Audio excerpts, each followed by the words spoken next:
जी नमस्कार, स्वागत है आपका हमारे यूट्यूब चैनल एग्ज़ाम फैमिली में। दोस्तों, आज हम लोग देखने वाले हैं चैप्टर 2।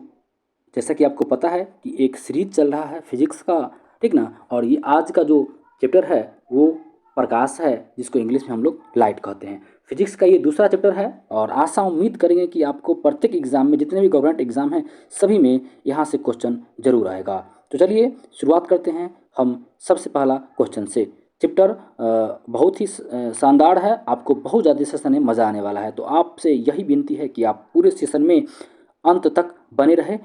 जब आप ऑब्जेक्टिव कर लेंगे तो उसके बाद मैं ज़रूर इसके जो एमसीक्यूज़ हैं वो भी करवाऊंगा। तो चलिए शुरुआत करते हैं सबसे पहला क्वेश्चन से। सबसे पहला क्वेश्चन है हमारे स्क्रीन पर कि प्रकाश का रंग निर्धारित होता है इसकी डैश से, यानी प्रकाश का रंग किस चीज़ से निर्धारित होता है। तो ये तरंगदैर्घ्य से प्रकाश का रंग निर्धारित होता है। दूसरा क्वेश्चन है, हम पृथ्वी के पृष्ठ पर सूर्य का प्रकाश प्राप्त करते हैं। सूर्य का प्रकाश प्राप्त करते हैं पृथ्वी के पृष्ठ पर। ये प्रकाश किस प्रकार के किरण पुंज हैं। तो आपको बताना है ये किस प्रकार के किरण पुंज है। तो ये समांतर किरण पुंज है। चलिए अगला प्रश्न ये है, माध्यम के तापमान में वृद्धि के साथ साथ प्रकाश की गति होती है। ये गति कैसी है? वैसी ही रहती है, जैसी गति रहती है वैसी ही रहती है, सेम के सेम। आगे कहते हैं प्रकाश छोटे छोटे कणों से मिलकर बना है, जिसे हम कहते हैं, यानी प्रकाश जो है ये छोटे छोटे कणों से मिलकर बना है, जिसे कहा जाता है फोटोन कहते हैं। आपको याद रखना है, प्रकाश जो छोटे छोटे कणों से मिलकर बना है उसे हम लोग फोटोन कहते हैं। अगला क्वेश्चन ये है कि प्रकाश तरंग किस प्रकार की तरंगे हैं। प्रकाश तरंग को किस प्रकार की तरंग कहा जाता है। तो ये एक अनुप्रस्थ तरंग है। प्रकाश तरंग जो है ये एक प्रकार का अनुप्रस्थ तरंग है। आइए आगे बढ़ते हैं। प्रकाश का तरंग किस सिद्धांत प्रकाश तरंग सिद्धांत किसके द्वारा प्रतिस्थापित किया गया था। यानी प्रकाश तरंग का जो सिद्धांत है वो किनके द्वारा दिया गया था। तो ये एक हाइगेंस के द्वारा ये दिया गया था। चलिए कुछ और प्रश्न को देखते हैं। आशा उम्मीद करते हैं कि आपको सेशन में मज़ा आ रहा होगा। चलिए देखते हैं आगे कुछ प्रश्नों को। अपवर्तक दूरबीन में क्या होता है। आपको ये बताना है जो अपवर्तन दूरबीन है उसमें क्या होता है। आसमान में फोकस दूरी के दो उत्तल लेंस होते हैं। यानी अपवर्तक दूरबीन में क्या होता है कि असमान फोकस दूरी के दो उत्तल लेंस होते हैं। असमान है यानी समान नहीं है, असमान है। दो फोकस दूरी के दो उत्तल लेंस इसमें लगे होते हैं अपवर्तक दूरबीन में। आशा करते हैं समझ में आ रहा होगा। आकाश में नीला रंग प्रकट होने के साथ संबंधित प्रकाश की परिघटना क्या कहलाती है। आकाश में जो नीला रंग होता है उसकी जो घटना है वो क्या कहलाती है। तो चलिए इसका जो आंसर होगा ये होगा प्रकीर्णन। प्रकाश के प्रकीर्णन के कारण ही आकाश में जो नीला रंग होता है वो उससे संबंधित परिघटना दिखाई हमको पड़ती है। चलिए आगे क्वेश्चन को देखते हैं। जब प्रकाश किरण एक माध्यम से दूसरे माध्यम में जाती है तो इसकी क्या हो जाती है। तो ये इसकी आवृत्ति समान बनी रहती है। जब प्रकाश एक माध्यम से किसी दूसरे माध्यम में जाती है तो इसकी आवृत्ति क्या रहती है, समान रहती है। आइए आगे देखते हैं। आकाश का रंग नीला प्रतीत होता है क्योंकि आकाश का जो रंग है वो नीला क्यों प्रतीत होता है। चलिए जानते हैं कारण। छोटे तरंगदैर्घ्य वाला प्रकाश बड़ी तरंगदैर्घ्य वाले प्रकाश की अपेक्षा वायुमंडल द्वारा अधिक प्रकीर्णित होती है। इसी कारण आकाश जो है से नीला प्रतीत होता है। आगे बढ़ते हैं, प्रश्न को देखते हैं। चलिए प्रश्न है, किस गुणधर्म के कारण पानी से भरी बर्तन में डुबोई गई छड़ी मुड़ी हुई प्रतीत होती है। आप पानी में बाल्टी में पानी से भरा जो एक बाल्टी में आप एक छड़ी को डालते हैं तो वो आपको कुछ मुड़ा हुआ प्रतीत होता है। तो ये जो है ये प्रकाश के अपवर्तन के कारण संभव होता है। अगला क्वेश्चन है, पूर्ण आंतरिक परावर्तन होता है जब प्रकाश आता है हरे रंग के कांच में। जब प्रकाश आता है हरे रंग के कांच में तो पूर्ण आंतरिक परावर्तन होता है। चलिए आगे बढ़ते हैं। इंद्रधनुष बनने का कारण है। आइए जानते हैं इंद्रधनुष कैसे बनता है। इंद्रधनुष के बनने का क्या कारण है। देख लीजिए, वायुमंडल में सूर्य की किरणों का जल बूंदों के द्वारा परावर्तन होता है। जब वायुमंडल में सूर्य की किरण का जल बूंदों के द्वारा परावर्तन होता है तो हमको सात रंग का एक तरह से हम जब भी सूर्य के विपरीत दिशा में पीठ करके अगर खड़े होते हैं तो हमको सामने सात रंग का दिखाई देता है, जिसको हम लोग इंद्रधनुष कहते हैं। अगला है मृग तृष्णा उदाहरण है। ये अपवर्तन व पूर्ण आंतरिक परावर्तन का ये उदाहरण है मृग तृष्णा। आप एक एक प्रश्न को गौर से पढ़ें, ठीक ना। और आशा उम्मीद मैं करूँगा कि आपको जितने भी एग्ज़ाम आप दें उसमें से ज़रूर इस यहाँ से प्रश्न आपको देखने को मिलेंगे। आइए आगे बढ़ते हैं कुछ प्रश्नों को और लेकर के। चलिए, मेरा प्रश्न आगे है, प्रकाश में ध्रुवन की घटना से यह सिद्ध होता है कि प्रकाश तरंगे है। यानी जो प्रकाश में ध्रुवन की जो घटना होती है इससे सिद्ध होता है, क्या सिद्ध होता है? इससे सिद्ध होता है कि प्रकाश तरंग जो है वो एक अनुप्रस्थ तरंग है, यही सिद्ध होता है। आइए देखते हैं आगे प्रश्न को। प्रकाश विकिरण की प्रकृति होती है, प्रकाश विकिरण की प्रकृति कैसी होती है? तो इसकी प्रकृति तरंग एवं कण दोनों के समान होती है। जो प्रकाश विकिरण है उसकी प्रकृति तरंग एवं कण दोनों के समान होते हैं। आइए आगे देखते हैं कुछ प्रश्नों को। तरल ताल वास्तविक गहराई से कम गहरा दिखाई देता है, इसका कारण बताना है आपको। यानी तरल ताल जो होता है वो वास्तविक गहराई से थोड़ा कम दिखाई देता है, इसका कारण बताना है।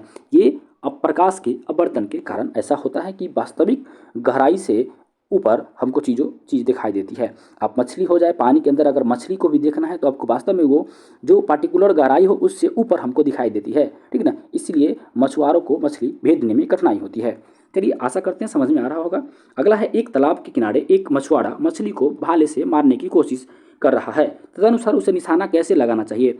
जहाँ मछली है दिखाई देती है ये उसके ऊपर, ठीक ना। यानी जहाँ पर उसको मछली दिखाई दे रहा है उसके थोड़ा ऊपर उसको क्या करना पड़ेगा? भाला लगाना पड़ेगा ताकि वो मछली आपको सही से पकड़ा जाए। अगला है, कपड़ों को धोते समय हम नीले का प्रयोग करते हैं, उसकी क्यों? यानी कपड़ों को धोते समय हम नील का प्रयोग करते हैं। जब कपड़े धोते हैं तो वाइट कपड़ा होता है तो उसमें हम लोग नील डाल करके थोड़ा कपड़ा को और कलर में कर देते हैं, तो उसकी क्यों करते हैं? तो सही वर्ण संयोजन के कारण जो है से हम क्या करते हैं, उसमें नील डालकर नील का प्रयोग करते हैं। आगे बढ़ते हैं। चलिए, अगला प्रश्न है, पीले रंग का पूरक रंग है, पीले रंग जो है उसका पूरक रंग किसको कहा जाता है? तो पीले रंग के पूरक रंग को हम लोग नीला कहते हैं, याद रखना है। अगला है, अंतर्दर्शी क्या है? यानी इंडोस्कोप, जिसको अंतर्दर्शी या इंडोस्कोप कहते हैं, ये क्या है? यह एक आहार नाल के भीतर देखने के लिए प्रयुक्त एक प्रकाशिक यंत्र है। यानी इंडोस्कोप के माध्यम से हम आहार नाल के भीतर जो प्रयुक्त प्रकाशिक यंत्र हैं, ठीक ना, ये एक प्रकार का यंत्र है जिसकी सहायता से हम आहार नाल के भीतर देखते हैं। आइए देखते हैं, मायोपिया से क्या तात्पर्य है? मायोपिया क्या है? देखिए, मायोपिया एक निकट दृष्टि दोष है, ठीक ना। मायोपिया अगर आपके आंख में हो गया, ठीक ना, तो इसका मतलब आपको निकट दृष्टि दोष है। चलिए देखते हैं आगे। हाइपरमेट्रोपिया, हाइपरमेट्रोपिया का अर्थ क्या है? हाइपरमेट्रोपिया जो है ये दूर दोष, अगर आपके अंदर दूर दृष्टि दोष है तो ये एक बीमारी है, जिस बीमारी को हम लोग हाइपरमेट्रोपिया कहते हैं। मायोपिया मतलब निकट दृष्टि दोष है, हाइपरमेट्रोपिया मतलब आपको दूर दृष्टि दोष है। चलिए आगे बढ़ते हैं। एक आदमी 10 मीटर से अधिक दूरी की वस्तु को स्पष्ट नहीं देख पाता है, वह किस दृष्टि दोष से पीड़ित है? देख लीजिए, यानी 10 मीटर बहुत निकट होता है, ठीक ना, तो निकट होता है तो उसको वस्तु नहीं दिख रहा है, ठीक ना, तो वो मायोपिया नामक बीमारी से वो ग्रसित है। एक और पूछ सकता है, मायोपिया से ग्रसित व्यक्तियों को कौन सा कैसी दोष है वो? तो आप बोल सकते हैं निकट दृष्टि दोष है उसके अंदर। अगला क्वेश्चन है, एक मनुष्य 1 मीटर से कम दूरी की वस्तु को स्पष्ट नहीं देख पाता है, तो वह व्यक्ति किस दोष से पीड़ित है? अगर आप 1 मीटर से भी कम हैं, आप कोई चीज़ को नहीं देखते हैं, तो आपके अंदर दूर दृष्टि दोष है, क्योंकि दूर दृष्टि दोष में हम लोग निकट की वस्तु को स्पष्ट नहीं देख पाते हैं। अगला है, ल्यूमेन एकक क्या है? ल्यूमेन एकक जो है एक ज्योति फ्लक्स है, आपको याद रखना है। ल्यूमेन एकक जो होता है वो एक ज्योति फ्लक्स है। चलिए, आशा करते हैं कि सेशन में आपको मज़ा ज़रूर आ रहा होगा, आप बने रहें। चलिए, दूरबीन की बात करते हैं। दूरबीन है क्या? टेलीस्कोप कहते किसको हैं? हम लोग बहुत दूरबीन की चर्चा करते हैं। जब कोई चीज़ दूर हो तो उसको देखने के लिए हम लोग दूरबीन का प्रयोग जरूर करते हैं। तो दूर की वस्तु को देखने के लिए देखने का ये यंत्र है जिसको हम लोग दूरबीन कहते हैं। नज़दीक की चीज़ों को देखने के लिए तो हम सिंपल देख लेते हैं, बहुत दूर कोई वस्तु है तो उसके लिए हम लोग दूरबीन का प्रयोग कर लेते हैं। चलिए देखते हैं अगले प्रश्नों को। सूर्य के प्रकाश को धरती की सतह पर पहुंचने में लगभग कितना समय लगता है? आपको बताना है। देख लीजिए, जब भी सूर्य के प्रकाश को यदि धरती पर, यानी सूर्य के प्रकाश है, अगर उसको धरती पर पहुंचना है तो उसको 8 मिनट 20 सेकंड का समय देना पड़ेगा, समय लगेगा, तभी जाकर के सूर्य की किरण जो है वो प्रकाश पृथ्वी तक पहुँचेगी। आइए देखते हैं प्रकाश की गति। क्या है प्रकाश की गति? आइए, प्रकाश की गति जो है वो 3 × 10⁸ मीटर प्रति सेकंड। याद रखना है कि जो प्रकाश की चाल है, प्रकाश की जो गति है वो 3 × 10⁸ मीटर प्रति सेकंड है। अगला क्वेश्चन है, सूर्य ग्रहण के समय सूर्य का कौन सा भाग दिखाई देता है? जब सूर्य ग्रहण लगता है तो सूर्य का कौन सा भाग दिखाई देता है, ये आपको बताना है। देखिए, ये एक कोरोना क्रीट यानी कोरोना जो भाग होता है, क्रीट भाग जो होता है, जिसको हम लोग क्रीट या कोरोना भाग कहते हैं, वो क्या होता है? दिखाई देता है। अगला है, पूर्ण सूर्य ग्रहण का अधिकतम समय कितना होता है? बताना है। जो सूर्य ग्रहण लगता है तो पूर्ण सूर्य ग्रहण होता है और अर्ध सूर्य ग्रहण होता है। तो जब पूर्ण सूर्य ग्रहण होता है तो उसका टोटल समय क्या होता है? तो 250 सेकेंड होता है, इसका टोटल समय होता है। चलिए, यानी 250 सेकेंड होता है। इसको अगर आप मिनट में कन्वर्ट करिएगा तो अप्रोक्स 4 मिनट कुछ सेकेंड ये आपको देखने को मिलेगा।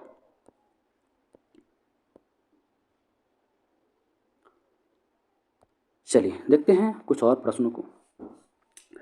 सूर्य ग्रहण तब होता है जब सूर्य और पृथ्वी के बीच में चंद्रमा हो। जब सूर्य और पृथ्वी के बीच चंद्रमा आ जाता है तब सूर्य ग्रहण लगता है। याद रखना है आपको, सूर्य और पृथ्वी के बीच में जब चंद्रमा आती है तब सूर्य ग्रहण लगता है। आइए देखते हैं आगे। प्रकाशिक तंतु के अत्यधिक पतले आकार के बावजूद प्रकाश उनमें प्रगामी होता है, क्योंकि वह ऐसा यंत्र है जिसके संकेतों को एक जगह से दूसरे जगह स्थानांतरित किया जा सकता है। यह किस परिघटना पर आधारित होता है? आपको बताना है। यह जो प्रकाशित तंतु है वो अधिक पतले आकार के बावजूद, पतले अधिक होने के बावजूद प्रकाश में उन्हें प्रगामी होता है, क्योंकि वह एक ऐसा यंत्र है जिसके संकेतों को एक जगह दूसरी जगह स्थानांतरित किया जा सकता है। तो ये घटना बताना है। तो ये एक प्रकाश का पूर्ण आंतरिक परावर्तन होगा। ये घटना याद रखना है, प्रकाश का पूर्ण आंतरिक परावर्तन होगा। चलिए आगे देखते हैं। प्रकाश वायु की अपेक्षा कांच में मंद गति से चलता है। मतलब जब प्रकाश जो है वायु की अपेक्षा कांच में इसकी गति थोड़ी धीमी होती है, क्योंकि क्या कारण है वो बताना है। देख लीजिए, वायु का अपवर्तनांक कांच के अपवर्तनांक से कम होता है। यही कारण है कि वायु की अपेक्षा कांच में इसकी गति मंद होती है। आगे बढ़ते हैं। जब प्रकाश की तरंगे वायु से कांच में होकर गुजरती है तब कौन से प्रत्यय प्रभावित होते हैं? यानी बात को समझिए।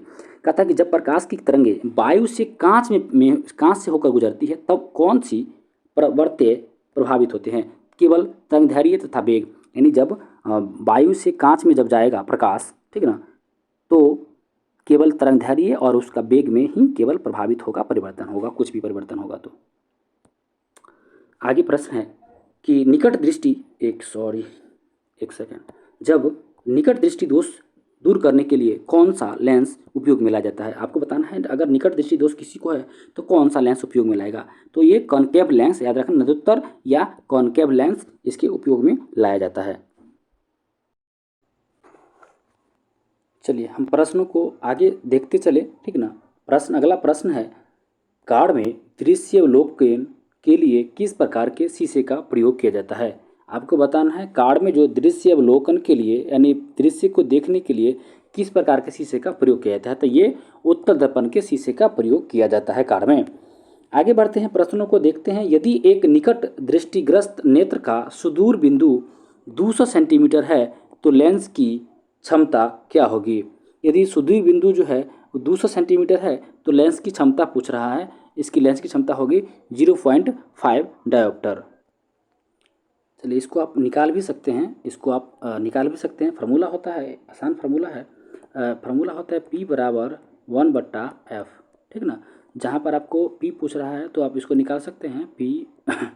P बराबर 1/, आप सीधे कर दीजिएगा। 1 मिनट, सॉरी, फार्मूला होता है, इसको थोड़ा हल्का कर देते हैं। फार्मूला होता है P बराबर 1/f। ओके, इसको इक्वल टू करेंगे तो P इक्वल टू हो जाएगा 1/200, ठीक ना। अब ऊपर में 100 कर देंगे, काट देंगे तो 0.5 आप आसानी से इस फार्मूला बैठा करके निकाल सकते हैं, जिसके आंसर हो जाएगा 0.5 डायोप्टर। आगे बढ़ते हैं। प्रश्न है, ENT द्वारा डॉक्टर प्रयोग किए जाने वाले हेड मिरर का प्रकार होता है। तो ये अवतल, ये इसका प्रकार जो होगा ये अवतल होगा। अगला है, नेत्रदान में दाता की आँख किस हिस्से को प्रतिरोपित किया जा सकता है, यानी आँख के किस हिस्से को प्रतिरोपित किया जाता है? तो आँख के जो कर्निया जो भाग है उस कर्निया भाग को ही हम लोग प्रतिरोपित करते हैं। चलिए आगे देखते हैं। आगे जो अगला प्रश्न है, मनुष्य की आँख में प्रकाश तरंग किस स्थान पर स्नायु उद्योगों में परिवर्तित होता है? तो ये होगा आपका रेटिना में। रेटिना में ही प्रकाश जो है से मनुष्य की आँख में जो एक रेटिना जगह होता है आँख के रेटिना में, ठीक ना, वहीं पर जो वही स्थान होता है जिसमें स्नायु परिवर्तित होता है। जो लाइट हम लोग एडजस्ट करते हैं वो रेटिना पर ही इस हो पाता है। आगे बढ़ते हैं, देखते हैं स्वस्थ नेत्र के लिए स्पष्ट दृष्टि की न्यूनतम दूरी कितनी हो सकती है? यानी न्यूनतम दूरी पूछा, यानी सबसे कम दूरी स्पष्ट दृष्टि की 25 सेंटीमीटर, और अगर दूर बिंदु होता तो इसका आंसर हो जाता अनंत। ये चीज़ आप याद रखेंगे। निकट के लिए, जब स्वस्थ मनुष्य के निकट के लिए पूछा, न्यूनतम दूरी पूछेगा तो 25 सेंटीमीटर, और अनंत बिंदु पूछेगा तो अधिकतम दूरी पूछेगा तो अनंत हो सकता है। आगे बढ़ते हैं, कुछ और प्रश्नों को देखते हैं। चलिए देखिए, कहता है यदि कोई व्यक्ति दूर की वस्तुओं को स्पष्ट नहीं देख पाता है तो यह उसकी दृष्टि में कौन सा दोष होगा? आपको बताना है कि यदि कोई व्यक्ति अपनी दूर की वस्तुओं को स्पष्ट नहीं देखता था उसको कौन सा दोष होगा? आपको ये बताना है कि उसको कौन सा दोष होगा। चलिए, तो उसको जो है निकट दृष्टि दोष होगा। अगर कोई व्यक्ति को दूर की चीज़ नहीं दिख पा रही है तो इसके लिए निकट दृष्टि दोष होगा। आगे बढ़ते हैं, निकट दृष्टि दोष से पीड़ित व्यक्तियों को क्या दिया जाता है? ठीक ना, यानी क्या होता है, मतलब यानी जो निकट दृष्टि दोष से पीड़ित व्यक्ति है उसको दूर की वस्तुओं दिखाई नहीं देती है। याद रखिएगा, अगर आप निकट दृष्टि दोष से पीड़ित हैं तो आपको दूर की वस्तु स्पष्ट दिखाई नहीं देगी। चलिए आगे बढ़ते हैं, निकट दृष्टि दोष से पीड़ित व्यक्ति के चश्मे में प्रयोग किया जाता है, यानी जो व्यक्ति निकट दृष्टि दोष से पीड़ित रहते हैं, ठीक ना, उस व्यक्ति को किस लेंस के चश्मा का प्रयोग किया जाता है? तो उस व्यक्तियों को अवतल लेंस के चश्मा दिया जाता है। जिस व्यक्ति को निकट दृष्टि दोष हो उसको अवतल लेंस का चश्मा दिया जाता है। दूर दृष्टि दोष से पीड़ित व्यक्ति को निकट की वस्तु स्पष्ट दिखाई नहीं देती है। जो दूर दृष्टि दोष वाले होते हैं, ठीक ना, उसको निकट की वस्तु स्पष्ट दिखाई नहीं देती है, ये याद रखना है। चलिए आगे बढ़ते हैं, प्राथमिक रंग है वो रंग जो अन्य रंगों को के मिश्रण से उत्पन्न नहीं किए जा सकते हैं, वो उस रंग को हम लोग प्राथमिक रंग कहते हैं। चलिए आगे बढ़ते हैं,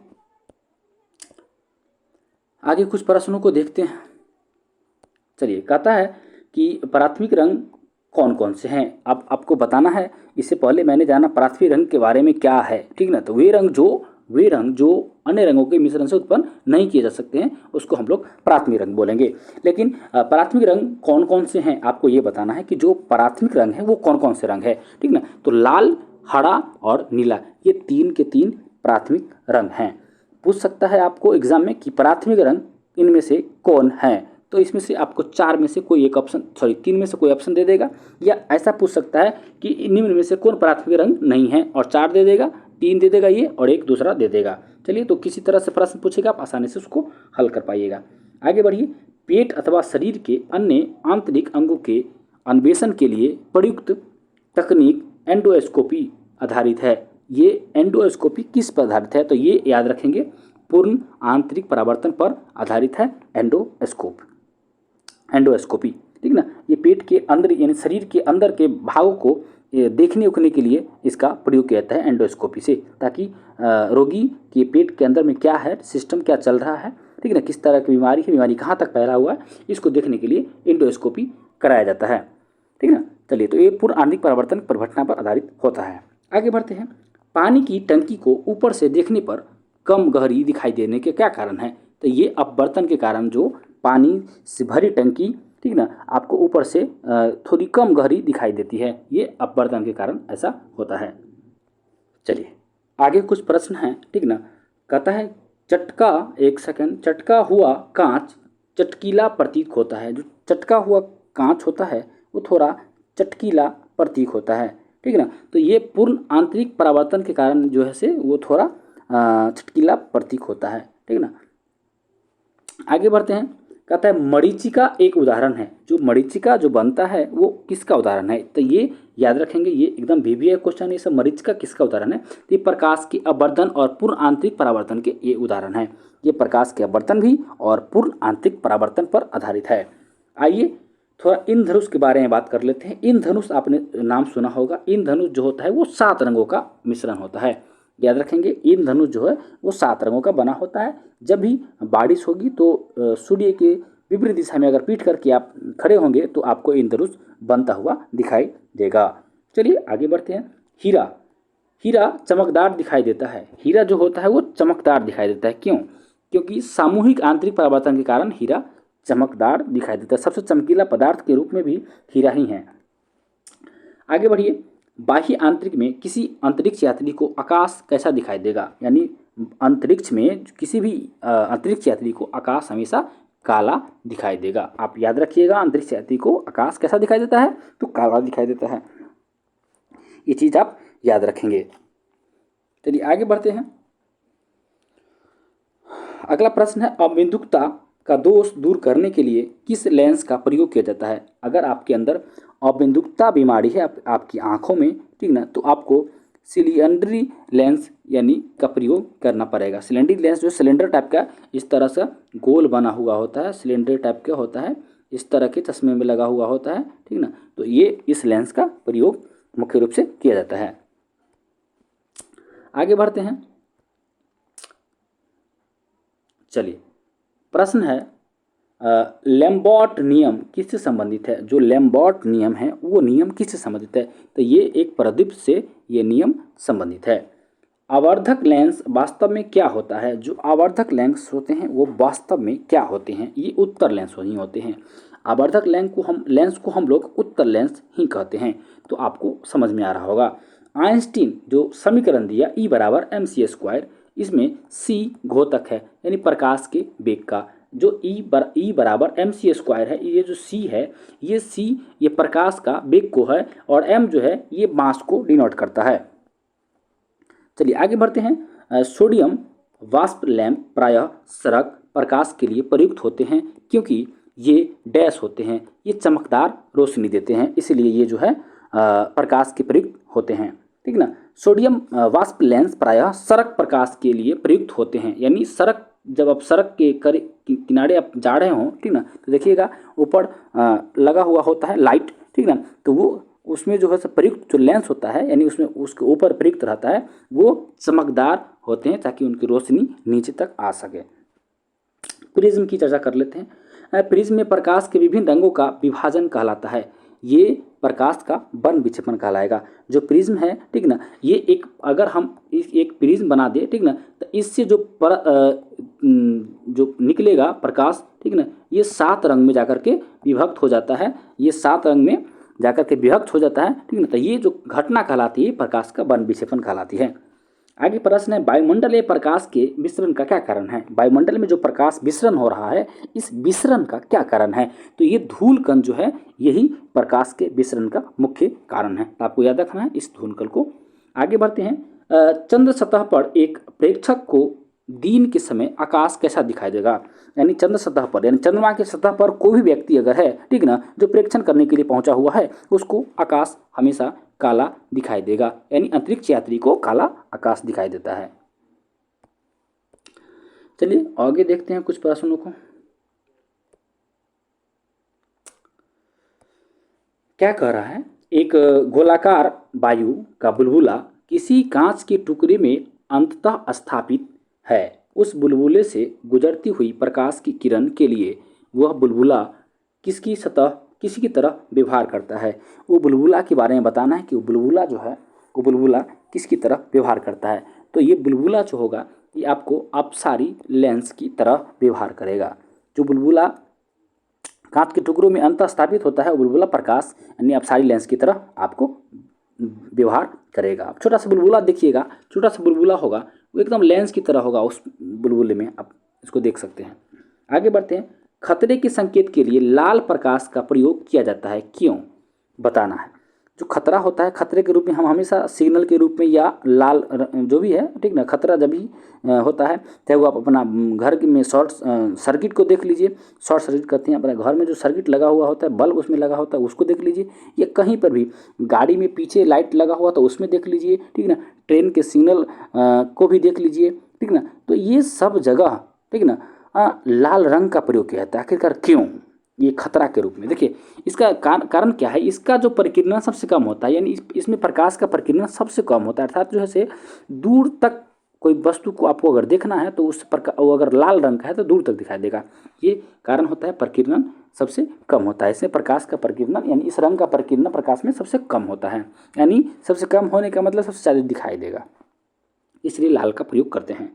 समुद्र नीला प्रतीत होता है। आइए समुद्र देखिए, समुद्र जब भी आप देखे होंगे समुद्र तो आपको थोड़ा नीला दिखाई देता होगा। क्या कारण है? देखिए आकाश के परावर्तन तथा जल के कणों द्वारा प्रकाश के प्रकीर्णन के कारण जो है से आकाश जो है से समुद्र जो है से थोड़ा नीला प्रतीत होता है।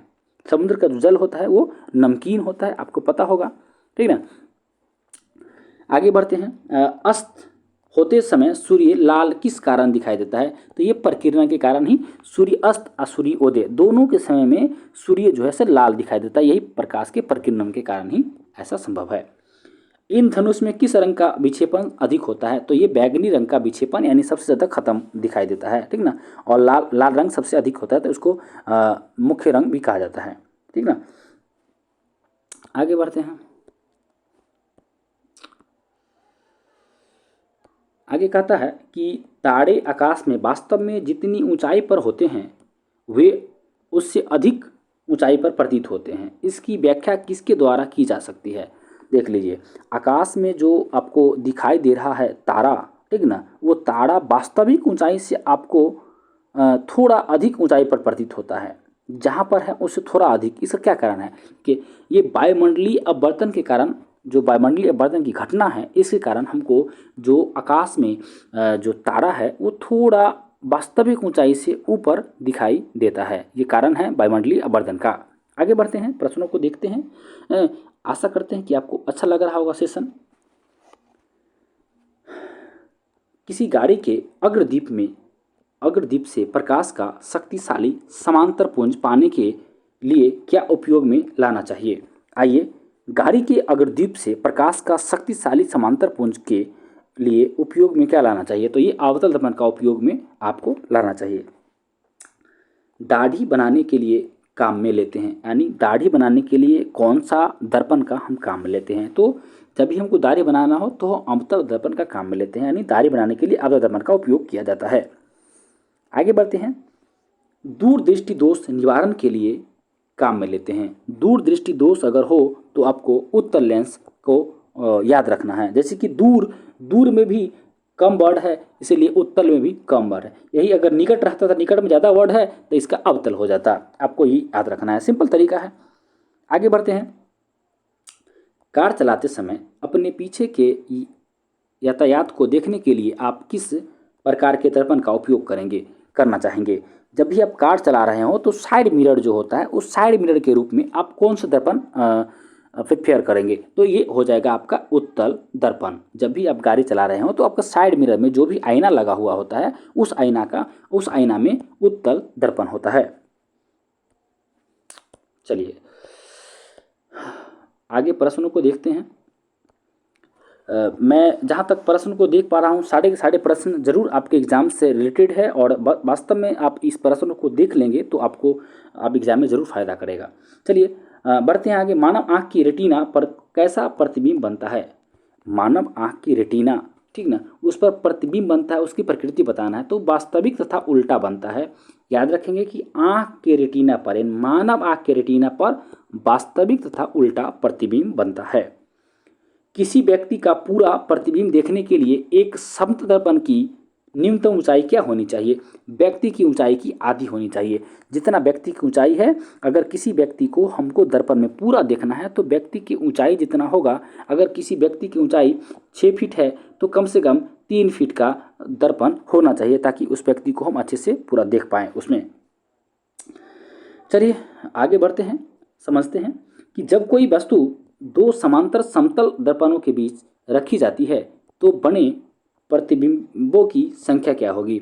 ये अनंत हो जाएगा। जब भी कोई वस्तु को दो समांतर दर्पणों के बीच, यानी कोई वस्तु को, ठीक ना, यानी कोई वस्तु है, इसके दोनों समांतर के बीच अगर रखेंगे, ठीक ना, तो बने प्रतिबिंब की संख्या क्या होगी? ये अनलिमिटेड प्रतिबिंब बने, इधरों बनेगा और इधरों बनेगा, तो ये प्रतिबिंब जो है अनलिमिटेड बनेगा, इसलिए अनंत प्रतिबिंब यहाँ पर बनेंगे। तो वास्तव में आपको अगर सेशन अच्छा लग रहा हो तो ज़रूर लाइक, कमेंट, शेयर और सब्सक्राइब जरूर करें। चलिए, प्रश्न है, यदि किसी प्रश्न को थोड़ा समझने का प्रयास करेंगे।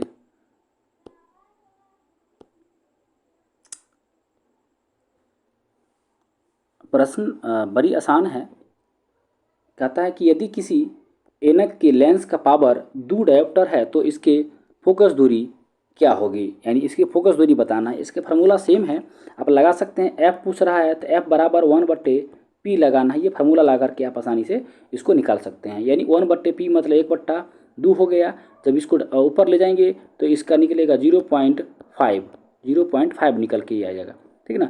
जब भी इसको 0.5 मीटर में निकल के आएगा और सेंटीमीटर में बदलेंगे तो ये हो जाएगा 50 सेंटीमीटर, ठीक ना। यानी इस फार्मूला ला करके आप आसानी से इसको निकाल सकते हैं। इसका आंसर हो जाएगा 50 सेंटीमीटर। चलिए आगे बढ़ते हैं। कहता है कि प्रकाश में 7 रंग होते हैं, रंगों को अलग करने का क्या तरीका है? प्रकाश में 7 रंग होते हैं, सातों रंग को अलग करने का क्या तरीका है? चलिए तरीका जानते हैं। फिल्टर से रंगों को अलग अलग कर किया जा सकता है, यानी फिल्टर करके रंगों को अलग अलग हम कर सकते हैं आसानी से। आगे बढ़ते हैं। लाल कांच को अधिक ताप पर गर्म करने पर वह दिखाई देगा हरा। जब भी लाल कांच को अधिक ताप पर हम उसको हीट देंगे, गर्म करेंगे, तो ये हरा दिखाई देगा। याद रखना है। प्रकाश का रंग निश्चित किया जा सकता है। किसके द्वारा प्रकाश का जो रंग है वो निश्चित किया जा सकता है? तो ये तरंगदैर्घ्य द्वारा प्रकाश का रंग को निश्चित किया जा सकता है, ठीक ना। सूर्य की किरणों में कितने रंग होते हैं? जो सूर्य की किरण होता है उसमें आपको पता है कि 7 रंग होता है, यानी व्हाइट तरह का होता है, उसमें 7 रंग होते हैं। चलिए आगे बढ़ते हैं। यदि वायुमंडल न होता तो पृथ्वी से आकाश किस रंग का दिखाई देता? देख लीजिए, वायुमंडल के कारण ही हमारा आकाश जो है हमको नीला दिखाई देता है, लेकिन यदि वायुमंडल न हो तो आकाश हमको काला दिखाई देगा। देख लीजिए, जब अंतरिक्ष यात्री आकाश में जाता है तो वहाँ पर वायुमंडल नहीं होता है, ठीक ना, तो इसलिए अंतरिक्ष यात्री को आकाश काला दिखाई देता है। यदि हमारे पास भी वायुमंडल न हो तो हमको भी आकाश कैसा दिखाई देगा? काला दिखाई देगा, ठीक ना। तो प्रश्न पूछता है कि अंतरिक्ष यात्री को आकाश काला क्यों दिखाई देता है? तो इसका रीजन यही है कि वायुमंडल वहाँ नहीं है, और यहाँ पर ही वायुमंडल नहीं होगा तो आकाश काला दिखाई देगा। ऐसे हम लोग को वायुमंडल है और हम लोग को आकाश दिखाई देता है नीला, ठीक ना। आगे बढ़ते हैं, कुछ और प्रश्नों को देखते हैं।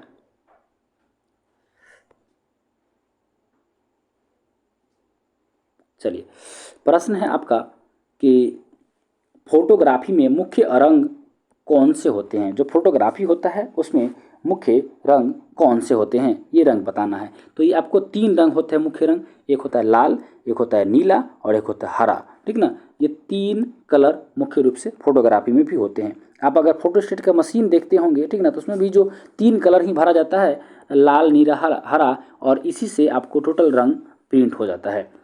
आगे बढ़ते हैं। सबसे कम तरंगदैर्घ्य वाला प्रकाश होता है। सबसे कम तरंगदैर्घ्य किस प्रकाश का होता है, किस रंग का होता है? तो बैगनी रंग के प्रकाश का तरंगदैर्घ्य सबसे कम होता है, आपको याद रखना है। और सबसे अधिक तरंगदैर्घ्य होता है लाल रंग के प्रकाश का। यानी सबसे कम पूछा तो ये बैगनी होगा, लेकिन अगर अधिक पूछता, सबसे अधिक पूछेगा तो ये हो जाएगा आपका लाल रंग हो जाएगा, सबसे अधिक पूछेगा तो, ठीक ना। तो ये याद रखना है। आगे बढ़ते हैं। चलिए, कहता है कि जब प्रकाश के लाल, हरा व नीला रंगों को समान अनुपात में मिला जाता है तो वह परिणामी रंग होगा। यदि आप लाल को, हरा को और नीला को, तीनों को 100 ग्राम एक ले लीजिए, 100 ग्राम प्लस 100 ग्राम प्लस 100 ग्राम, ठीक ना, तीनों को एक समान अनुपात में तीनों को मिला दीजिए, ठीक ना, तो एक नया रंग बन के आएगा। वो रंग आपका बनेगा सफ़ेद। आप इसको ट्राई कर सकते हैं। 100 ग्राम ले लीजिए लाल रंग, 100 ग्राम ले लीजिए हरा रंग और 100 ग्राम ले लीजिए नीला रंग, तीनों को मिला दीजिए और आपको एक नया रंग प्राप्त हो जाएगा। वो रंग है सफ़ेद रंग होगा, ठीक ना। चलिए आगे बढ़ते हैं। फोटोग्राफिक कैमरे का कौन सा भाग आँख की रेटिना की तरह कार्य करता है? आपको बताना है फोटोग्राफी कैमरे का कौन सा भाग जो है वो आँख के रेटिना की तरह काम करता है। तो ये फिल्म जो होता है उसका, उसके अंदर जो होता है फिल्म, ठीक ना, वो फिल्म जो है वो आँख के रेटिना की तरह काम करता है, ठीक ना। आप ये बोल सकते हैं कि आँख जो कैमरा जो है वो फोटोग्राफी कैमरा वो आँख की तरह भी व्यवहार करता है, यही बोल सकते हैं आप आसानी से। अगला प्रश्न है, कैमरे में किस प्रकार का लेंस उपयोग में लाया जाता है? जो कैमरा है, जिस कैमरा से हम लोग आज फोटो खींचते हैं, सेल्फी लेते हैं, उस कैमरा में जो लेंस लगा हुआ होता है उस किस प्रकार के लेंस का उपयोग किया जाता है? तो उसमें उत्तल लेंस, जो कैमरे से हम लोग फोटो खींचते हैं उसमें उत्तल लेंस का प्रयोग किया जाता है, ये आपको याद रखना है। आइए आगे बढ़ते हैं। मानव की आँख वस्तु का प्रतिबिंब किस भाग पर बनाता है? ठीक ना, यानी मानव आँख जो है किसी ही वस्तु का जो प्रतिबिंब होता है वो प्रतिबिंब किस भाग पर बनाती है, ये आपको बताना है। तो ये कॉर्निया है, ठीक है ना। आपको याद रखना है कि मानव की आँख का यानी कॉर्निया पर ही किसी वस्तु का प्रतिबिंब बनता है, यानी हमारा और आपके आँख में जो प्रतिबिंब है वो कहाँ बनता है? तो ये कॉर्निया पर मुख्य रूप से बनता है। चलिए आगे बढ़ते हैं। चलिए आइए देखते हैं प्रश्नों को। कहता है आइरिस का क्या काम होता है? जो हमारे आँख में आइरिस होते हैं, इस आइरिस का मुख्य रूप से क्या काम है? तो आइरिस का जो काम है आँख में जाने वाले प्रकाश की मात्रा को नियंत्रित करना। आप जो है देख लीजिए, आइरिस के कारण ही हम लोग कभी धूप से अंधेरे में और अंधेरे से धूप में जाते हैं, ठीक ना। तो यही हमारी आँख को नियंत्रित करता है, जिस वजह से हम लोग वहाँ पर एकाएक अगर आप धूप से एक अंधेरा में जाइए तो थोड़ा समय के लिए दिखाई नहीं देता है, फिर आपको दिखाई देने लगेगा, क्योंकि आँख उस चीज़ों को आपको आसानी से एडजस्ट कर लेता है। तो ये काम होता है किसका? ये आइरिस ही क्या करता है? प्रकाश को नियंत्रित करता है। आशा करते हैं कि समझ में आपको आ रहा होगा। दृष्टिपटल यानी रेटिना की बात करते हैं। जो रेटिना होता है और रेटिना की बात करते हैं। रेटिना में बना प्रतिबिंब क्या होता है? वस्तु से छोटा लेकिन उल्टा होता है। आपको पूछेगा रेटिना पर जो प्रतिबिंब बनता है वो कैसा होता है, तो आपको याद रखना है कि वस्तु से छोटा बनेगा और उल्टा, दो बात याद रखना है। आगे बढ़ते हैं, आगे प्रश्नों को देखते हैं कि तंतु प्रकाशिक संचार में संकेत किस रूप में प्रवाहित होता है? जो तंतु प्रकाशिक संचार होता है उसमें जो संकेत के रूप में प्रवाहित होता है तो प्रकाश तरंग के रूप में ये क्या होता है? संचारित होता है। तारा, आइए तारा देखते हैं। आकाश में तारे टिमटिमाते हैं, वास्तव में तारे टिमटिमाते हैं, ठीक ना। और ये अपवर्तन के कारण हमको तारे टिमटिमाते प्रतीत होते हैं। ऐसे तारे टिमटिमाते नहीं हैं, लेकिन हमको प्रकाश का जो अपवर्तन होता है वो इसके कारण हमको तारे कैसे दिखाई देते हैं? टिमटिमाते दिखाई देते हैं। दूरबीन, सबको कहीं ना कहीं अगर दूर देखना है, कोई भी वस्तु को आपको दूर देखना है तो आपको एक यंत्र उपयोग में लाना पड़ेगा जिसका नाम है दूरबीन। आइए जानते हैं दूरबीन का आविष्कार कौन किया था? गैलीलियो, नाम सुने हैं? गैलीलियो सुने हैं ना? हाँ, बस वही गैलीलियो जो है वही दूरबीन का आविष्कार किया था, ठीक ना। कितना आसान है, आपको पता था, हमको पता था कि आपको पता है। चलिए आगे बढ़ते हैं। अवतल लेंस प्रयुक्त होता है सुधार हेतु। अवतल लेंस का प्रयोग किसके सुधार के लिए करते हैं? अरे भैया, अगर आपको निकट दृष्टि दोष है आँख में, ठीक ना, तो अवतल लेंस लगाइए, ठीक ना, आपको सुधार हो जाएगा, ठीक ना। चलिए आगे बढ़ते हैं, आगे बढ़ते हैं। कुछ प्रश्नों को देखते हैं। यदि एक व्यक्ति दो समतल दर्पण जो कि 60 डिग्री कोण पर आनत है के बीच खड़ा होता है तो उसके कितने प्रतिबिंब दिखेंगे? तो उसको जनरली 5 को प्रतिबिंब आपको दिखाई देगा। 12, 25, 60 यानी इस हिसाब से अगर लगा लीजिए तो 60 यानी 5 प्रतिबिंब आपको दिखाई देगा। धूप के चश्मे को क्षमता होती है। अरे भैया, जब आपको धूप ज़्यादा लगता है ना तो आप चश्मा एगो लगा लेते हैं, ठीक ना। आपको पता है वो चश्मा का जो है कितना क्षमता होता है? अरे क्षमता कुछ ना होता है, अगर 0 क्षमता होता है, यानी 0 डायोप्टर का होता है, ठीक ना। आप देख लीजिए, धूप में जब चश्मा आप यूज करते हैं तो उसमें कोई क्षमता नहीं होता है, वो 0 डायोप्टर का होता है, ठीक ना। तो आप भी लगा सकते हैं, कोई दिक्कत नहीं है। जिस सिद्धांत पर ऑप्टिकल फाइबर काम करता है वह है, जो ऑप्टिकल फाइबर है वो कैसा काम करता है, किस सिद्धांत पर? पूर्ण आंतरिक परावर्तन के सिद्धांत पर वो ऑप्टिकल फाइबर काम करता है, ठीक ना। चलिए आइए आगे बढ़ते हैं। क्षितिज के समीप सूर्य एवं चंद्रमा के दीर्घ वृत्ताकार दिखाई देने का क्या कारण है? क्षितिज के समीप सूर्य एवं चंद्रमा के दीर्घवृत्ताकार दिखाई देने का क्या कारण है? तो यह अपवर्तन के कारण ये ऐसा दिखाई देता है। बहुत एनर्जी लगता है भैया, इसको ज़रूर शेयर करिएगा दोस्तों के साथ, सब्सक्राइब भी कर दीजिएगा, ठीक ना। आगे बढ़ते हैं। श्वेत प्रकाश को नली में कैसे पैदा किया जा सकता है?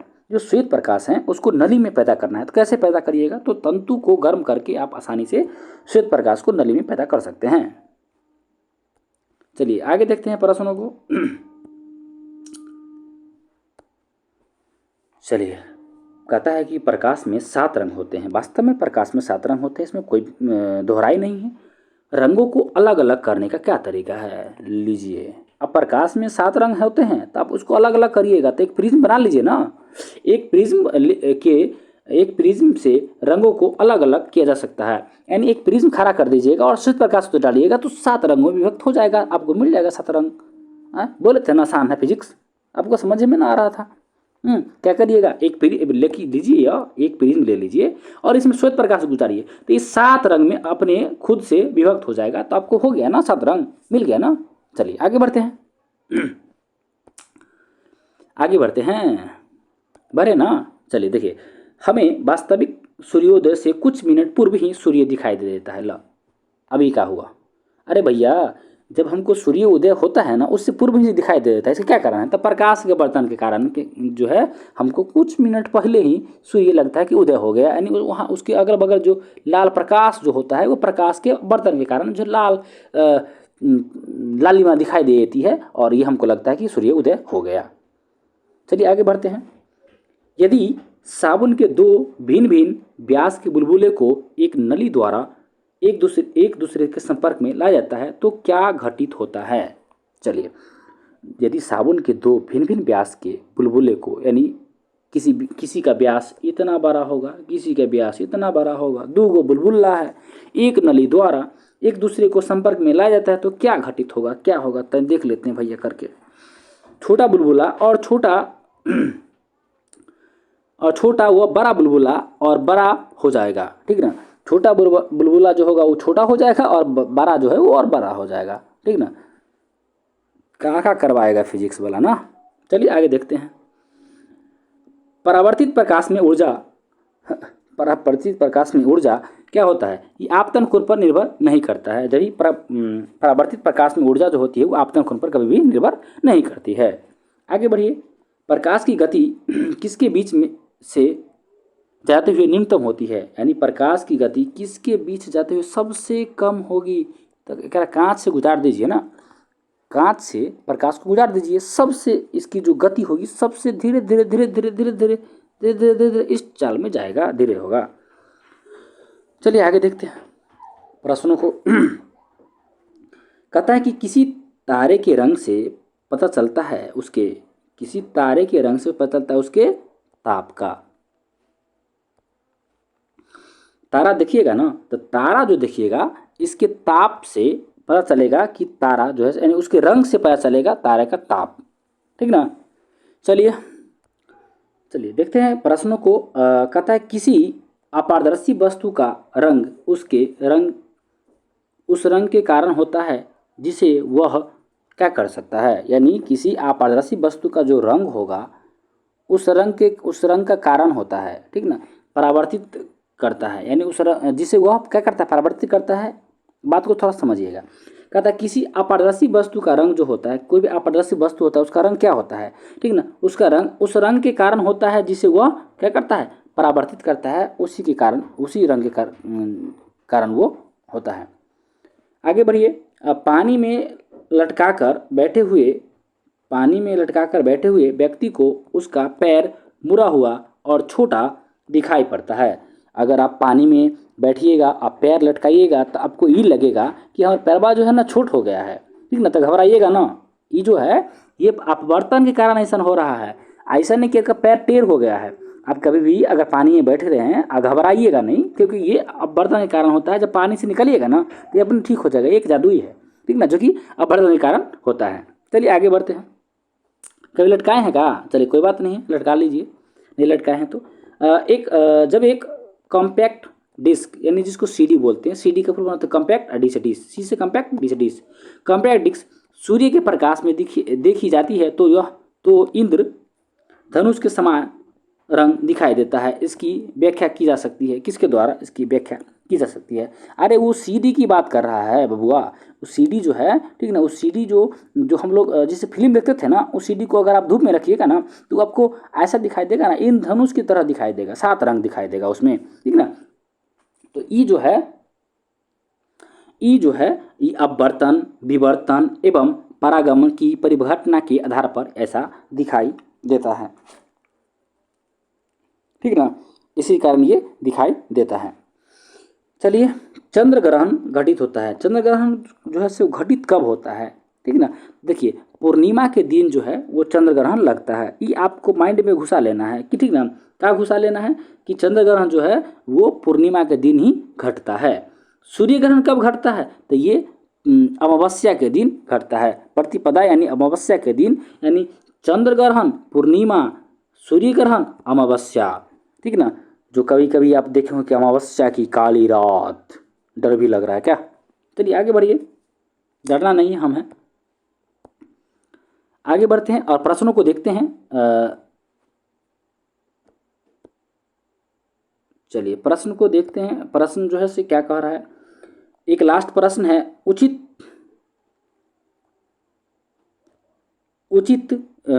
रीति से कटे हुए असाधारण चमक का आधारभूत कारण क्या हो सकता है? ये आपको कारण बताना है। तो ये चमक का आधारभूत कारण क्या हो सकता है? तो ये उसका अति उच्च आवर्तन सूचकांक के कारण ऐसा घटित होता है। चलिए कुछ प्रश्नों को देखते हैं जो भी अभी हम लोगों ने वन लाइनर पढ़ा है, उसके कुछ प्रश्न हैं। जो भी प्रश्न थोड़ा बहुत प्रश्न को मैं लेकर आपके सामने आया हूँ। सबसे पहले हम लोग जानेंगे कि जो क्वेश्चन है, जिसका जो क्वेश्चन है, प्रकाश तंतु यानी ऑप्टिकल फाइबर जिस सिद्धांत पर काम करती है वह है, वो किस सिद्धांत पर काम करती है, ठीक ना। सबसे पहले मैं जान लेता हूँ कि ये जो यूपी यूडीसी एलडीसी प्री 2010 में पूछा हुआ प्रश्न है, यूपी पीसीएस स्पेशल प्री वाला में पूछा हुआ प्रश्न है, और ये आईएएस में भी 1995 में ये प्रश्न पूछा गया था। तो चलिए, ये प्रश्न मैंने आपको बताया ही था कि आईएएस लेवल तक के साइंस आपको मैं पढ़ा रहा हूँ। चलिए तो शुरुआत करते हैं। इस क्वेश्चन का आंसर क्या होगा आप लोग कमेंट बॉक्स में भी दे सकते हैं। देखिए, कहता है कि प्रकाश तंतु जिस सिद्धांत पर कार्य करती है वह क्या है, ठीक ना। तो वह आंतरिक परावर्तन होगा, यानी पूर्व अभ्यंतर या आंतरिक परावर्तन इसका राइट आंसर हो जाएगा। ए बिल्कुल सही जवाब होगा। चलिए आगे बढ़ते हैं, आगे प्रश्नों को देखते हैं। दूसरा प्रश्न जो है वो कथन और कारक पर आधारित है, ठीक ना। विचार करना है, कहते हैं निम्नलिखित कथनों पर विचार कीजिए। नीचे जो कथन दिया गया है उस कथन पर आप थोड़ा विचार करना है। इसमें से कौन किस तरह का है? पहला है, तंतु प्रकाशीय पूर्ण आंतरिक परावर्तन सिद्धांत पर आधारित है, यानी तंतु प्रकाशीय की जो है वो पूर्ण आंतरिक परावर्तन के सिद्धांत पर आधारित है, ये पहला है। दूसरा है, प्रकाशिक तंतु संसार तंत्र में ऊर्जा उपभोग अत्यधिक कम होता है, इस पर आधारित है। तीसरा है, प्रकाशित तंतु संचार रेडियो आवृत्ति अवरोध से मुक्त है। चौथा है, भारत में प्रकाशित तंतु के निर्माण में रिलायंस उद्योग। इन कथनों में कौन कौन से कथन सही है ये आपको बताना है। चलिए तो एक बार और थोड़ा नीचे तक देख लेते हैं कि कौन कौन एग्जाम में भी पूछा है, इसको पहले देख लेते हैं। यूपी पीसीएस प्री में पूछा हुआ है, यूपी यूडीए और एलडीसी में पूछा हुआ है, और यूपी पीसीएस 2001 में ये प्रश्न पूछा गया है। चलिए तो इसमें कथन 4 ऑप्शन है आपको, ठीक ना। आप देख लीजिए कि चारों कथन में, ठीक ना, चारों कथन क्या क्या हैं समझ लीजिए, ठीक ना। पहला कथन है तंतु प्रकाशित वाला, दूसरा है प्रकाश तंतु, ठीक ना, और तीसरा है प्रकाश तंतु संचार रेडियो आवृत्ति अवरोध मुक्त होती है, ठीक ना। तो ये 3 के 3 फर्स्ट 3 के 3 आपको ये सही हैं, इसीलिए इसका राइट आंसर हो जाएगा पहला 1, 2 और 3। आशा उम्मीद करते हैं कि समझ में आपको आ रहा होगा। चलिए आगे बढ़ते हैं और प्रश्नों को देखते हैं। चलिए प्रश्न ये है कि मृग मरीचिका का कारण है, जो मृग मरीचिका बनता है इसका क्या कारण है? क्या इसका प्रकाश का व्यतिकरण है, प्रकाश का विवर्तन है, प्रकाश का ध्रुवन है, और प्रकाश का पूर्ण आंतरिक परावर्तन है। इस चारों ऑप्शन में से क्या सही है? चलिए, ये यूपीपीसीएस पूछा हुआ है 2012 में, यूपीपीसीएस में ही पूछा है 1995 में। तो 2 बार ये क्वेश्चन रिपीट है और वास्तव में क्वेश्चन वीवीआई क्वेश्चन है आप के एग्जाम के दृष्टिकोण से, ठीक ना। इसका जो राइट आंसर हो जाएगा वो प्रकाश का पूर्ण आंतरिक परावर्तन, यानी मृग मरीचा जो है कारण है, किसका कारण है? पूर्ण आंतरिक परावर्तन का कारण है, ठीक ना। प्रकाश का पूर्ण आंतरिक परावर्तन इसका सही आंसर हो जाएगा। आगे बढ़ते हैं, प्रश्न को देखते हैं।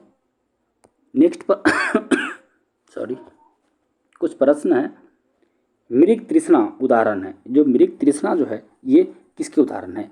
ये अपवर्तन का उदाहरण है, पूर्ण आंतरिक परावर्तन का उदाहरण है, प्रकीर्णन का, अभिवर्तन का।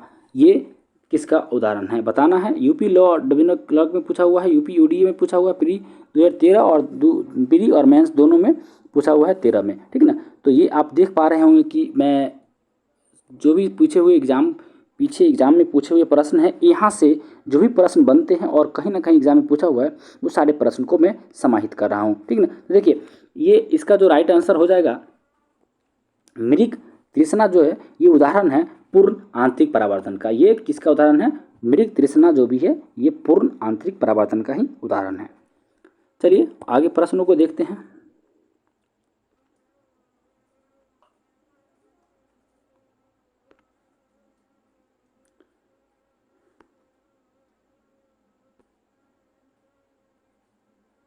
Sorry, 1 minute. चलिए आगे जो प्रश्न है, एक कटा हुआ हीरा क्यों जगमगाता है? आप हीरा देखे होंगे, ज़्यादातर इस आकार में आप हीरा देखे होंगे। तो ये जो हीरा है ये आखिरकार चमकता क्यों है, जगमगाता क्यों है, ठीक है ना। क्या कारण है जो हीरा जगमगाता है? इसकी आणविक संरचना के कारण, प्रकाश के शोषण के कारण, पूर्ण आंतरिक परावर्तन के कारण, कुछ अन्य निहित गुण के कारण। ये यूपीपीसीएस और यूपीपीसीएस 2012 और 1996 में ये पूछा हुआ ये प्रश्न है, ठीक ना।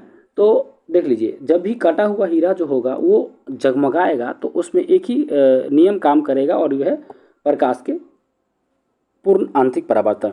प्रकाश के पूर्ण आंतरिक परावर्तन के कारण, प्रकाश के पूर्ण आंतरिक परावर्तन के कारण ही, ठीक ना, एक कटा हुआ हीरा जगमगाता है, ठीक ना। आगे देखते हैं कुछ प्रश्नों को।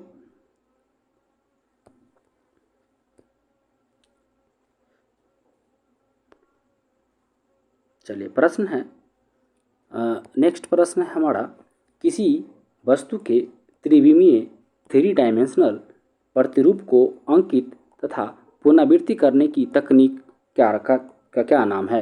यानी आपको बताना है कि किसी वस्तु का 3 डायमेंशनल इमेज जो बनता है, ठीक ना, उसमें अंकित पुनरावृत्ति करने का क्या तकनीक है, आपको ये बताना है। तो ये ऑडियोग्राफी है, फोटोग्राफी है, लेक्सिकोग्राफी है और होलोग्राफी है, ठीक ना। देख लीजिए, होलोग्राफी के माध्यम से कोई जो है 3 डायमेंशनल जो है त्रिविमीय जो प्रतिरूप है वो अंकित होता है, यानी होलोग्राफी के। अब होलोग्राम के तौर पर आप देखे होंगे, जो बुक लिए होंगे वो बुक में आप जरूर देखे होंगे कि होलोग्राम एक रहता है, ठीक ना। एक छोटा सा होलोग्राम रहता है, उसके अंदर कुछ भी चीज़ अंकित किया हुआ रहता है। चलिए आगे बढ़ते हैं, कुछ और प्रश्नों को देखते हैं। चलिए प्रश्न है, त्रिविमीय चित्र लेने के लिए निम्न में से किसका प्रयोग करते हैं? त्रिविमीय चित्र लेने के लिए किसका प्रयोग किया जाता है? फोटोग्राफी का, रेडियोग्राफी का, होलोग्राफी का, उपयुक्त में से कोई नहीं, ठीक है ना। देख लीजिए, अभी मैंने बताया कि त्रिविमीय चित्र अगर बनाना है आपको, एक ऐसा चित्र करके ऐसा एक त्रिविमीय चित्र बनाना है इसके अंदर, ठीक ना, तो आपको होलोग्राफी का प्रयोग करना पड़ेगा। होलोग्राफी का प्रयोग करके आप त्रिविमीय चित्र आसानी से बना सकते हैं, ठीक ना। चलिए आगे देखते हैं प्रश्नों को। कुछ प्रश्न हैं, देखते हैं क्या कहता है।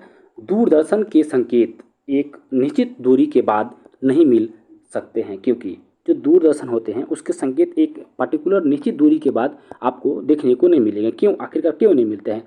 संकेत दुर्लभ है, एंटीना दुर्लभ है, वायु संकेत को शोषित कर लेती है, पृथ्वी की सतह वर्गाकार है। देख लीजिए,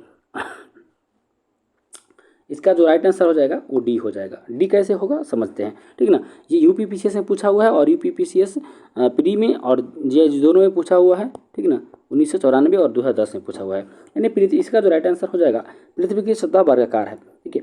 पृथ्वी की जो सतह है वर्ग वक्राकार है, ठीक है ना, वक्र के आकार का है, ठीक है ना, जिस वजह से एक निश्चित दूरी पर जाने के बाद, ठीक है ना, दूरदर्शन जो होते हैं ना, टेलीविज़न जो हम लोग टेलीविज़न देखते हैं, ठीक है ना, टेलीविज़न उसका जो सिग्नल है वो नहीं मिल पाता है, ठीक है ना। आगे बढ़ते हैं, प्रश्नों को देखते हैं।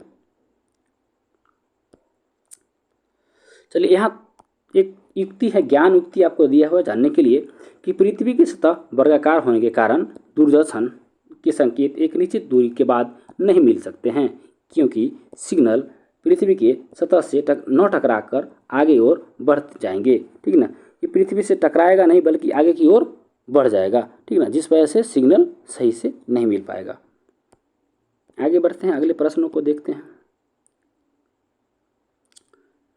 चलिए, प्रश्न जो है ये कब कब पूछा है ये जान लीजिए। यूपी लोअर डिविजनल क्लर्क में पूछा हुआ है, यूपी यूडीए में पूछा हुआ है, यूपी पीसीएस से पूछा हुआ है और आईएएस की पीडी 1995 में ये प्रश्न पूछा हुआ है। तो ये प्रश्न को आप हल्के में न लेंगे।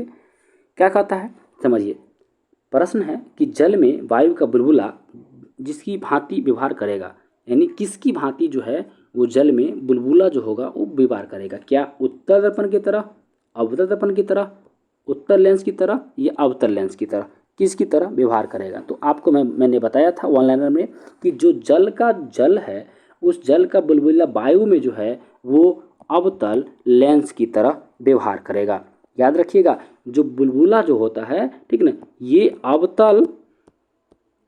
अवतल लेंस की तरह क्या करेगा व्यवहार करेगा। आपको याद रखना है, जल में जो है वायु का बुलबुला जिसकी भांति व्यवहार करेगा वो अवतल लेंस की तरह। आगे बढ़ते हैं। चलिए, प्रश्न है क्या है सुन लेंगे। किसी व्यक्ति का पूर्ण प्रतिबिंब देखने के लिए एक समतल दर्पण की न्यूनतम ऊंचाई होनी चाहिए। समतल दर्पण की जो न्यूनतम ऊंचाई है वो क्या होनी चाहिए यदि एक किसी व्यक्ति को पूरा प्रतिबिंब देखना है तो, ठीक है ना। देख लीजिए, व्यक्ति की ऊंचाई के बराबर होना चाहिए, व्यक्ति की ऊंचाई के आधा होना चाहिए, व्यक्ति की ऊंचाई की 1/4 होना चाहिए, उपयुक्त में से कोई नहीं। जब आप ऑनलाइन पढ़ रहे थे तो आपको मैंने बताया था, ठीक ना, कि ये जो व्यक्ति हैं, व्यक्ति की ऊंचाई की आधा अगर होगा तो उस व्यक्ति का प्रतिबिंब पूरा देख सकते हैं। यानी कहने का मतलब, अगर कोई व्यक्ति 6 फीट का है, ठीक ना, 6 फीट का है, ये व्यक्ति है कोई 6 फीट का है, तो इसके सामने हम कम से कम 3 फीट लंबा दर्पण अगर हम रखेंगे, वो भी दर्पण समतल दर्पण होगा, ठीक ना, समतल अगर दर्पण रखते हैं, ठीक ना, इसके सामने, तो उसका पूरा प्रतिबिंब आप आसानी से देख सकते हैं। तो इसका राइट आंसर हो जाएगा बी, व्यक्ति की ऊंचाई का आधा। आगे प्रश्न है, निकट दृष्टि दोष दूर करने के लिए निम्नलिखित में से कौन सा लेंस उपयोग में लाया जाता है। यदि आपके अंदर निकट दृष्टि दोष है तो आपको उसको दूर करने के लिए कौन से लेंस के चश्मे का प्रयोग करेंगे। देखिए, यूपीपीसीएस से पूछा हुआ मेंस 2011 में और एमपीपीसीएस प्री में पूछा हुआ है 2008 में ये प्रश्न पूछा हुआ है।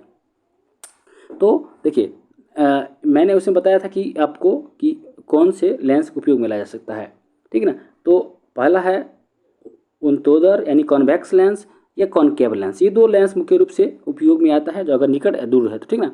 तो इसका जो राइट आंसर हो जाएगा बी हो जाएगा कॉनकेव लेंस। चलिए, आगे कुछ प्रश्नों को देखते हैं। चलिए, प्रश्न बहुत ही आसान प्रश्न है। कहता है कि निकट दृष्टि दोष को ठीक किया जा सकता है। अगर आपको निकट दृष्टि दोष हो गया है तो किस प्रकार से ठीक होगा। आइए इस 4 ऑप्शन में एक ऑप्शन को चूज करते हैं जिसकी मदद से आपको निकट दृष्टि दोष ठीक होगा।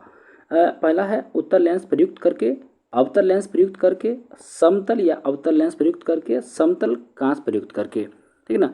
आपको अगर निकट दृष्टि दोष है, ठीक ना, तो आप अवतल लेंस के चश्मे का प्रयोग करिए। देख लीजिए, निकट के लिए आप अवतल यूज करिए, ठीक ना, और दूर अगर है, ठीक ना, तो इसके लिए उत्तल का प्रयोग करिए, ठीक ना। आसान बात है। दूर में भी कम वर्ड है तो इसलिए कम के लिए कम वर्ड वाला यानी उत्तर लेंस हो जाएगा। निकट में ज़्यादा 3 गो वर्ड है तो ज़्यादा 4 गो वर्ड वाला यूज होगा, ठीक ना। ये आप आसानी से इस तरह से आप पकड़ सकते हैं। यूपी पीसीएस से पूछा हुआ है 2008 में, और यूपी इसमें पूछा है 2002 में। आगे बढ़ते हैं और इस प्रश्न को थोड़ा देखते हैं क्या है प्रश्न। प्रश्न है कि आकाश नीला लगता है क्योंकि, आपको ये बताना है कि आकाश नीला क्यों लगता है। सूर्य के प्रकाश में नीला रंग और रंगों से अधिक है। लघु तरंग दीर्घ तरंगों की अपेक्षा वायुमंडल द्वारा अधिक परिकिरणित होती है। नीला रंग नेत्र को अधिक सुग्राही होता है, या वायुमंडल दीर्घ तरंग के को लघु तरंग दैर्घ्य की अपेक्षा अधिक अवशोषित करती है।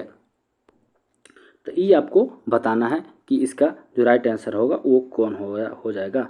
चलिए तो देखते हैं इसका राइट आंसर क्या हो सकता है, ठीक ना। देखिए इसका जो नीला, जो आकाश नीला होता है उसका रीजन क्या होता है कि लघु तरंग जो होता है दीर्घ तरंग की अपेक्षा वायुमंडल द्वारा अधिक अवशोषित परिकिरणित हो जाती है। इस वजह से इसका राइट आंसर बी हो जाएगा। चलिए आगे बढ़ते हैं और प्रश्नों को देखते हैं। कहा था कि कार के पीछे अर्थात साइड मिरर यातायात के दृश्यावलोकन के लिए किस प्रकार के शीशे का प्रयोग किया जाता है। तो आपको बताना है किस प्रकार के जो दर्पण उसमें लगा हुआ होता है वो किस प्रकार के दर्पण होते हैं। अवतल दर्पण होते हैं, उत्तल होते हैं, बेलनाकार होते हैं, समतल होते हैं। तो जब भी आपको गाड़ी के साइड मिरर के रूप में बात किया जाएगा तो उत्तल दर्पण का प्रयोग किया जाता है। आगे बढ़ते हैं कुछ प्रश्नों को देखते हैं। देखिए प्रश्न है वाहनों में पृष्ठ दृष्टि दर्पण के रूप में किस दर्पण का प्रयोग किया जाता है या किस प्रयोग में लाया जाता है। यानी वाहनों के पृष्ठ दृष्टि दर्पण के रूप में, ठीक ना। यानी पृष्ठ दृष्टि मतलब जो सामने जो दर्पण होते हैं यानी सामने लगा हुआ जो शीशा होता है, ठीक ना, वो कौन सा होता है। तो वो पृष्ठ दर्पण के रूप में, ठीक ना, इसमें जो दर्पण होता है जो वाहनों में लगा हुआ होता है, अभी मैं बताया कि उत्तल दर्पण, तो ये भी इसमें होगा, उत्तल दर्पण आपको लगा हुआ मिलेगा। अगला प्रश्न है, आसान प्रश्न है कि जब दो समानांतर समतल दर्पण के बीच कोई वस्तु रख दी जाती है तो बनने वाले प्रतिबिंबों की संख्या क्या होगी। जब दो समांतर समतल दर्पण के बीच कोई वस्तु अगर रख दी जाएगी तो बनने वाले प्रतिबिंब क्या होंगे, ठीक ना। तो ये प्रतिबिंब आपको अनंत बनेंगे, ये याद रखना है। आगे बढ़ते हैं कुछ प्रश्नों को लेकर के। चलिए प्रश्न आसान है, आप थोड़ा देखेंगे कब कब पूछा हुआ ये भी मैंने आपको बताया है कि यूपीपीसीएस 2007 में पूछा है और आईएएस की पीडी 1995 में ये सब प्रश्न किया गया है। प्रश्न है कि दूरदर्शन प्रसारण में श्रव्य तरंग संकेतों का प्रेषण करने के लिए प्रयुक्त तकनीक है, कौन सी तकनीक का प्रयोग किया जाता है। तो ये आवर्त मांडुलम जो तकनीक है, इस तकनीक का प्रयोग करके दूरदर्शन प्रसारण को संकेतों का प्रेषण किया जाता है, भेजा जाता है। आगे बढ़ते हैं कुछ प्रश्नों को देखते हैं। चलिए प्रश्न है कि दृष्टिपटल यानी जो रेटिना होता है पर जो चित्र बनता है, ठीक ना, जो रेटिना पर जो चित्र बनता है वो है, ठीक ना, वह वस्तु के बराबर होता है पर उल्टा होता है। वस्तु से छोटा होता है वह सीधा होता है, वस्तु से छोटा होता है वह उल्टा होता है, वस्तु के बराबर होता है वह सीधा होता है। आपको ये बताना है कि ये वस्तु के किस तरह का होता है। यूपीपीसीएस से पूछा हुआ है, यूपीपीसीएस, ठीक ना, 8, 5 और 95 में ये क्वेश्चन पूछा हुआ है। चलिए तो इसका आंसर क्या होगा देखते हैं। इसका आंसर होगा वह वस्तु से छोटा होता है वह उल्टा होता है, ठीक ना। आगे बढ़ते हैं कुछ प्रश्नों को देखते हैं।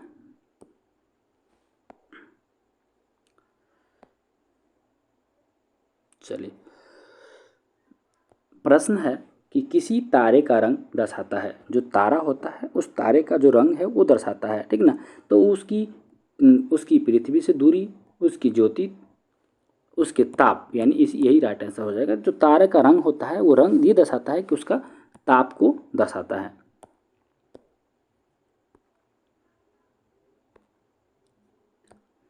चलिए इस सेशन का सबसे अंतिम और लास्ट प्रश्न को हम लोग देख लेते हैं। क्या है, कहता है कि प्रकाश का रंग निर्धारित होता है इसके किसके द्वारा, यानी प्रकाश का रंग जो है किसके द्वारा निर्धारित होता है, ठीक ना। तो इसका आंसर हो जाएगा तरंगदैर्घ्य, यानी प्रकाश जो होता है वो प्रकाश का रंग जो है से निर्धारित होता है उसके तरंगदैर्घ्य द्वारा, चलिए, आशा उम्मीद करते हैं कि आपको समझ में आया होगा।